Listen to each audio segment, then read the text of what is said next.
Hi friends, I'm Michael Kingswood. It's story time. It is Saturday, thus it is Story Saturday. And I'm getting this one out later than I usually do on Saturdays because, man, I've been busy. Like I told you last time I was around, for Story Saturday anyway, I went out and did my little sailing trip and really had a great time. It was a couple weeks, more or less, on the water. 10 days getting down from Yorktown to Charleston. And then I had some other business at the beginning of it, but it ended up being away for a total of just under 13 days total. Got back and had to undig from a couple weeks away. Just general getting back the swing of things. And some calamities that I had to undo. So this last week since I returned has been running, getting reestablished in the homestead and, fixing the issues that came up when I was away. Consequently, didn't have time to read a story for you this week. What I decided to do instead is we're going to do a Blast from the Past episode here. I went way back and looked, and one of the first stories that I ever read on this channel was a sci-fi military story, or military sci-fi story that I wrote called Lords of the Remnant, which has one of the fewest views of any video on my channel. One! And since the audio quality back then sucked and a whole bunch of other things, but I have sent, and it literally was just me, the video of me with my head down shuffling papers, not the fun stuff that I have now. So I subsequently reread that to make it an audiobook. So I'm going to use that audiobook audio and put that up for you here since nobody's seen it on this channel in a while. Hopefully you'll like it. They came at dawn, a streaming mass of bodies falling from the sky. As with everything else about them, this method of attack took us completely by surprise, and we had no immediate defense against it. It was as though we were a half step behind them each time we met. When the Centauri colony reported contact with craft of unknown origin, the people living in the various settlements in the Sol system were amazed, excited, filled with joy. We were no longer alone. It was real and undeniable. 2 weeks later, when the next transmission from Centauri brought news of the opening of hostilities, that feeling of euphoria changed to one of dread. Mankind had stopped warring with itself centuries ago. With the exception of certain outlaw elements, the average person had no concept of war or how to fight one. Yes, there were old warships dry-docked in a station orbiting at the translunar Lagrange point near the James Webb Historical Site, but it had been decades since the reserve units charged with their maintenance had even powered them up. All at once, though, those relics of man's warlike past became the Sol system's only hope of defense, and every available measure was put to making the small armada ready for action. But as further transmissions arrived from Centauri, we all began to realize that 30 ships, crewed by people with no experience in battle, would be of little use against the invaders if they came to Sol next. So Congress voted to build planetary defense grids on Earth, Mars, Luna, Europa, and Titan. The theory was that if we built large automated weapons arrays, the planets would be impregnable against any vessels that managed to make it past our small battle fleet. The problem was time. Centauri was about 4 light years away. At our best cruising speeds, it was a trip of about 10 Earth years, and that was damn little time to build the kind of systems the plans called for. But the continuing transmissions from Centauri provided all the motivation we needed. Pictures of the aliens' relentless advance and our kinsmen's inevitable defeat spurred every industry to put aside everything except for war preparations. When, 2 years after the first one, the final transmission from Centauri came through, a static, laced image of a man with hopeless yet undefeated eyes bidding farewell to the rest of us, we figured we had a minimum of another 5 or 6 years to prepare. The aliens would want to take time to lick their wounds, consolidate their holdings, before they moved on. Wouldn't they? They arrived a month later.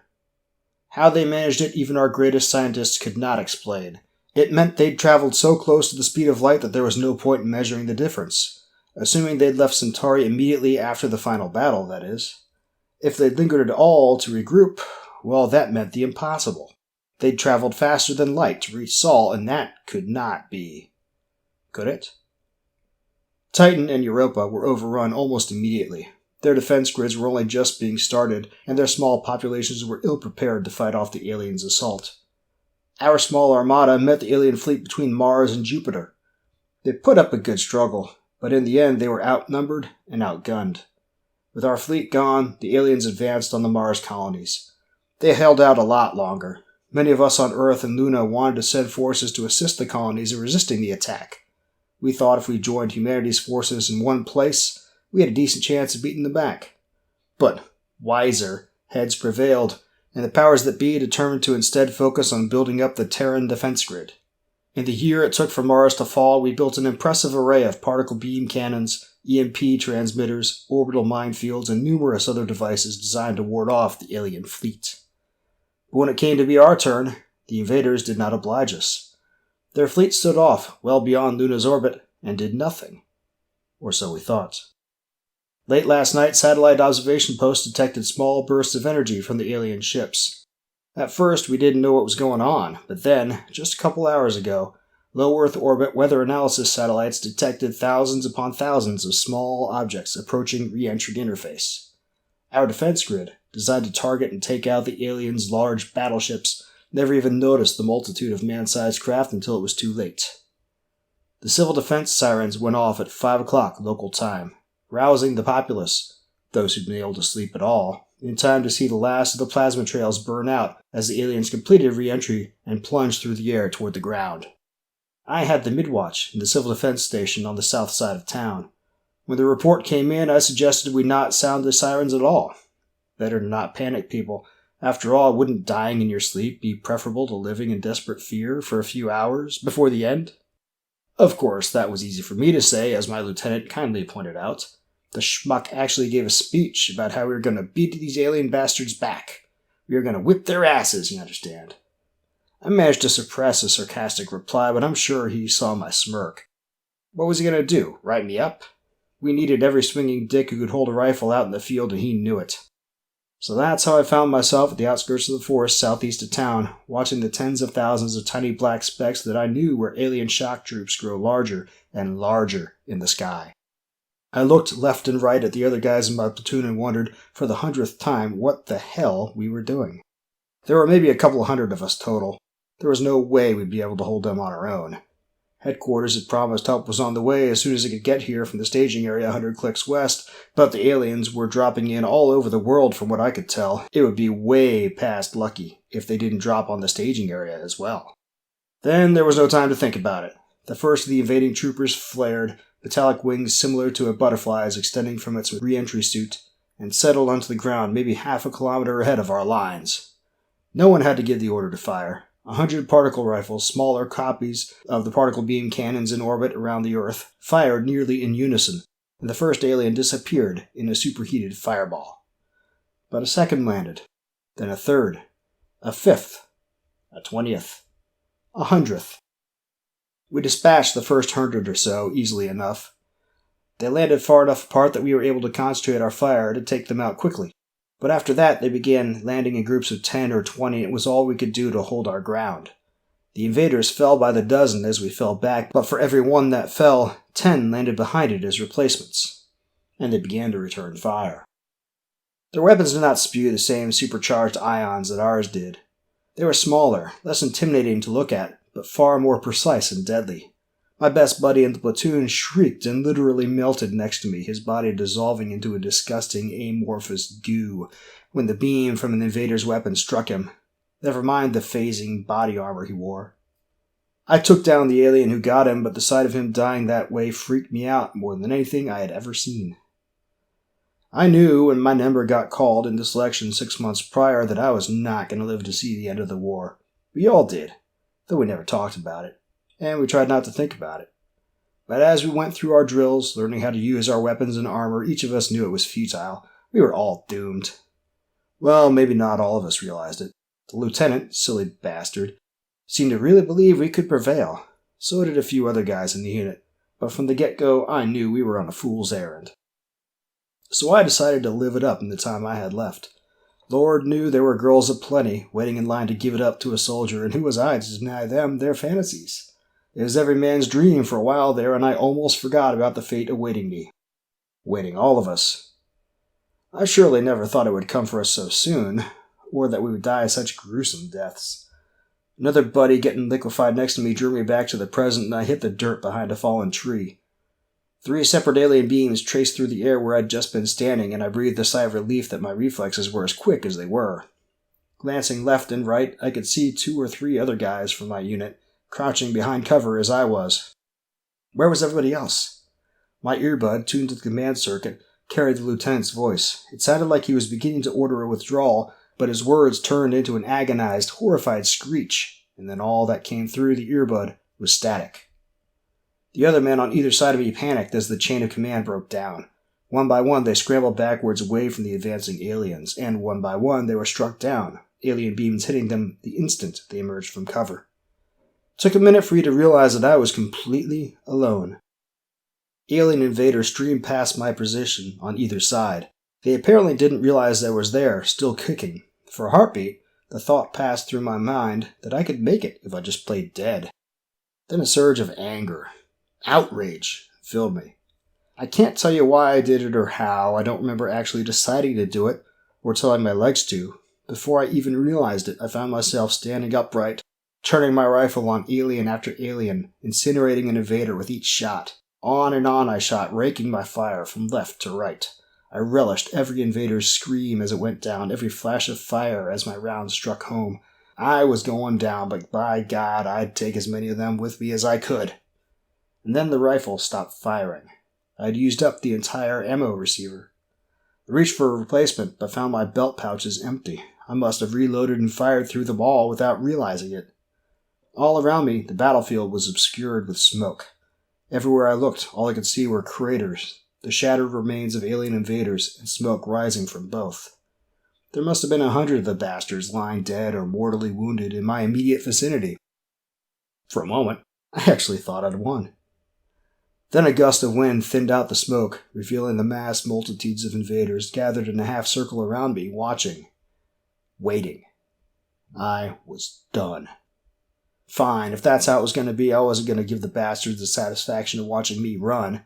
With a roar, I threw my rifle at the closest of them and drew my Bowie knife. Then I charged.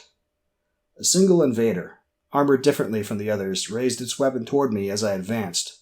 I knew it would get me before I could do anything with my knife, so I threw the blade at it. The alien fired as I threw. It felt like a ball-peen hammer, slugging me in the chest, and I fell over. I had only a heartbeat to wonder why I wasn't melting before I lost consciousness. Couldn't tell you how long I was out, but when I came to, I found myself in a large oval-shaped room. The walls were painted a light cream color. The ceiling was plain, unadorned except for recessed lighting panels. I was resting on a mattress or a couch of some sort, and I was no longer in my body armor. Instead, I wore a loose-fitting gray robe, almost like a hospital gown. It was hard to move, but I managed to sit up after a few moments of trying. The rest of the room came into view as I did, and my jaw dropped. One side of the room was dominated by a window looking out into space. I knew it was space because I could see Luna, and not far off past it, Earth. I'd never been off-world before. The view was awe-inspiring, and for a moment, the implication of what I was seeing was lost on me. It's quite a view, isn't it? The voice surprised me for 2 reasons. 1, I hadn't noticed any other people in the room with me. 2, it spoke perfect English, and in a North American accent. I looked around for the source of the voice, and beheld a man in his middle years sitting in an armchair not far from me. He had dark brown hair, nearly black, and sharp hazel eyes. His nose was Romanesque, and he had large, protruding ears. I did a double take. His ears were not just large, they were huge and pointed. For that matter, his eyes were not human either. Instead of round, his irises were slits, like a cat's. The alien smirked ever so slightly as I drew back from him. Believe me, you people look just as strange to us as we do to you. How, I swallowed, how do you know your language? Again, the alien smirked. If you know the enemy and know yourself, you need not fear the result of 100 battles. That phrase seemed familiar somehow. but I couldn't put my finger on it. "I've heard that before," I said, almost to myself. The alien nodded. "I should hope so. We spent many years training the man you knew as Sun Tzu. He never knew it, of course." "You trained him?" I knew I sounded incredulous, and, well, I was. "Of course. We make it our business to help the younger species grow, become strong." This was all coming a bit too fast. Processing what the alien was saying, on top of getting my mind around being alive and on an alien ship, was beginning to make my head hurt. I couldn't find the right words to say, so I settled for shaking my head. The alien touched something on the arm of his chair, and the wall opposite the window to space flickered, then displayed a series of images. Humans in all styles of dress that obviously spanned history, engaged in battle after battle. The graphic bloodshed made me wince, but the alien only smiled as he watched the stream of images. "Almost from the beginning, you showed promise. You were strong, resourceful, adaptive. You just needed prodding to get you moving on the path to greatness." More images flashed on the screen, this time of individuals. Caesar, Genghis Khan, Sun Tzu, Saladin, Napoleon, Nelson, Kaiser Wilhelm, Hitler, MacArthur, Abu Nadal, Gorshkov, Lee Sung, Mendoza. The greatest military leaders in human history streamed past in an unbroken line until, after Thornton, the list abruptly ended. "We influenced the greatest among you, helped them become better, without their knowing, of course, and they led you to the height of your strength." He sighed before continuing.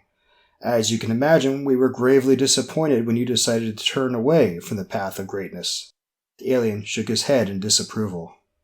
"No, we haven't. We live among the stars now, in peace." "Peace!" The alien spat the word like a curse as he turned to give me his full attention. His features contorted in a grimace of disgust. "Yes, you lived in peace, and stagnated." He gestured toward the wall again, where a new image appeared. This one was video. It took only a second for me to realize I was looking at a live feed from Earth's surface. Bile rose in my stomach as I watched women, children, the elderly, the wounded, and the fearful fleeing before the advancing alien forces. But they didn't make it far. They fell by the dozen as the aliens fired into the fleeing crowd. There was no audio, but I could imagine their terrified, despairing screams as they sought in vain to escape their fate. "Look at them," the alien said, contempt in his voice. "Weak. Pathetic. Not one of them has the will to fight for his own survival. Instead, they made themselves sheep for the slaughter." He shook his head again. "They're unarmed and without training. If weapons are nothing, training is nothing." The alien tapped the side of his head with his index finger and continued. "Will is everything. The will to not give in, to struggle and overcome, to fight. Show me a coward with training against a person of will who never thought of how to fight, and the willful person will win 3 times out of 4. He leaned toward me, fixing me with his strange gaze. "How many were in your town, and how many of you came out to fight against us? You have more than enough numbers to beat us, if you had the will to try. You see the result of your species' cowardice there. I don't understand. You want us to fight?" "Of course. Conflict is the driving force behind growth, behind evolution. A species that stops fighting stops improving itself. It stagnates, as you have. We thought you had grown enough to not need further prodding, but the last several hundred of your years showed us that the maturity to accept the most basic facts of existence still eludes you. And so we have come again, to teach you a lesson you should never have forgotten. To live without conflict is to tread upon the path to oblivion." I sank back onto the couch, stunned. The alien's matter-of-fact speech was proof enough that what he said was the truth. All this time, mankind had patted itself on the back for finally finding a way to live at peace with itself, and all the while that very peace was setting us up for extermination. If that was so, why are you telling me this? For that matter, why am I alive? "Because you have a fighter's spirit." The alien stood and walked over to me. "If your species is to return to greatness, its new leaders must be of the correct temperament. Of all your comrades on the battlefield, only you had the will to fight to the end. That kind of will is exactly what is needed." I shook my head in denial. "I just got angry." "And your anger gave you strength." The alien gestured for me to stand up, and I complied, slowly. I was pretty sure I knew what the alien had in mind, but decided to hear him out anyway. Rather than speaking, though, he gestured toward the window, and I looked out. Down on Earth, I could see, even from this distance out in space, flashes of explosions in several locations around the globe. They must have detonated some truly massive bombs for us to be able to see them from way out here. We stood there for what seemed a long time, just watching the fireworks. Finally, the alien spoke again. As you can see, if we wished to, we could eliminate your species completely. But we believe you still have promise, so we're giving mankind a fresh start. We will spare a remnant, enough to rebuild in a reasonable amount of time. You will help lead that remnant on the proper path. I'll not be your stooge. The alien chuckled. And so you won't. After this is done, you'll never see me or mine again. But we'll be watching, helping, prodding, just as we always have, and hoping that this time you'll get it right. And if I say no? The alien was silent for a moment, and I glanced sidelong at him. Rather than looking at me, his gaze remained fixed on the earth. When he finally spoke, his voice carried a hard edge. You may refuse, and we'll simply set you back on Earth. You might even survive to be one of the remnants. But I promise you, life will be less than pleasant. We'll see to that. You'll wish very quickly that you'd accepted our offer. Turning away from the window, the alien walked back to the chair and touched the armrest again. Part of the wall near the display screen opened, and a group of people walked out. They numbered about 20 or 30, and all were human. Male, female, dark, light, tall, short, slim, muscular, but none fat. They represented all the subraces of humanity. Leading them was a tall, muscular man with a proud face and hard eyes. It took me a moment to realize where I recognized him from. He was the man in the last transmission from Centauri. The group stopped when they reached the alien's chair and turned their eyes on me. I felt laid bare, naked, beneath their collective gaze.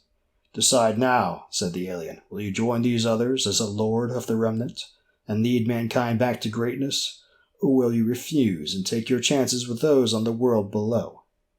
I looked from the alien to the Centauri man's face, and then down the line of humans to the last, a lovely young lady of Czech descent, unless I missed my guess. Next, I turned and looked out the window toward the besieged Earth. It was not a hard choice to make. Okay, there it is. I think it's a fun story. Hopefully you liked it too. We're going to keep this episode short, though, because I have a lot of work still to do this evening. It's Saturday evening. Can't spend too much time here, and got more work to do. So, I hope you guys enjoyed that. If you have, don't forget to like, subscribe to the channel, tell all your buddies. If you didn't like it, like and subscribe anyway, because there's a bunch of other stories. Maybe like one of them more. You should, of course, go to michaelkingswood.com/store to get all of my books. Buy them all. That's the whole point of this channel, is to grift my books. So if you're not going to buy them, what's the point? If you want to go, that michaelkingswood.com/store goes straight to my company's store. You can get them in whatever format you want. Print, ebook, audiobook, for those where the audiobooks are available. And I get maximum profit that way. Alternately, if you want to go to Amazon, Barnes & Noble, Kobo, iBooks, Google Play Books, all those things, you can. Go to michaelkingswood.com/books to read, and that'll get you the universal book link to any of my titles that you want, so you can go click on the title and click on which store you want to go to, and it'll be nice and easy for you. Better to come straight to me. In addition to that, don't forget, or I don't think, you can't forget because I haven't told you. I didn't specifically announce it. I mean, I told you before I left that I was going to be doing videos of the trip on this channel, and I did.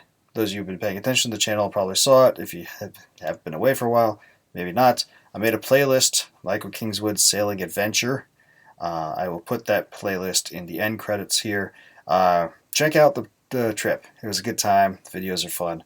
And yeah, hopefully you'll get some inspiration from it, or at least have fun watching us have fun, and you can envy us our cool, fun time.